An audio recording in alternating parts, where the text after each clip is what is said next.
আসলে ভাই ভিডিওতে আমরা অনেক সময় অনেক কিছু আপনাদেরকে বোঝাই অসহায় মানুষদের সাহায্য সহযোগিতা করার জন্য। এই দেখেন আমি এই চার দোকানে ব্যবসায়ীটির জায়গায় তার জায়গায় আমি দাঁড়ালাম। দেখুন সে কত কষ্ট করে, সে এই চা কষ্ট করে চা বানায় মানুষকে দেয়। এই দেখেন সে কাপ দিয়ে চা বানায়।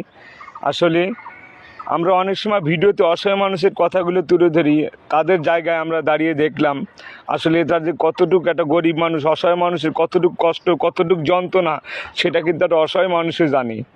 আমাদের সমাজে অনেক প্রভাবশালী আছে, অনেক অর্থবিত্ত লোক আছে, কিন্তু এরকম অসহায় মানুষের সাহায্য করার মতো আমাদের সমাজে কেউ নেই।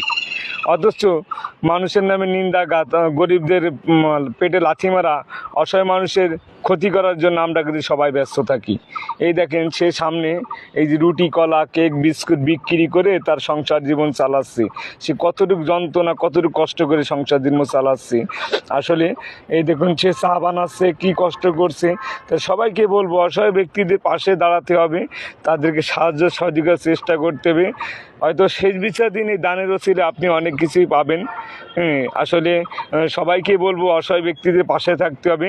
আসলে এই মানুষটি দেখেন গরিব মানুষ, তার আসনে তার জায়গাটিতে আমি বসলাম, বসে দেখলাম কতটুক যে ভাই কষ্ট করতে হয়, কতটুক যে শ্রম করতে হয় ভাই, সেটা একটা গরিব মানুষ অসহায় মানুষই জানে।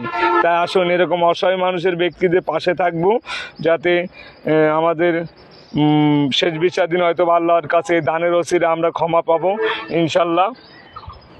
আর মানুষ হিসেবে মানুষের পাশে থাকা, মানুষ হিসেবে মানুষের দায়িত্ব পালন করা, এটাই ভাই আমাদের নৈতিক দায়িত্ব। মানুষ হিসেবে মানুষের পাশে থেকে নৈতিক দায়িত্বগুলো পালন করবো ইনশাল্লাহ। আর সবাইকে বলবো অসহায় ব্যক্তিদের পাশে দাঁড়াতে হবে।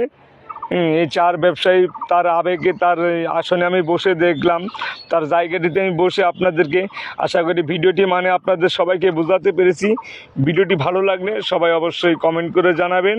ধন্যবাদ সবাইকে, প্রিয় বন্ধুরা আমার।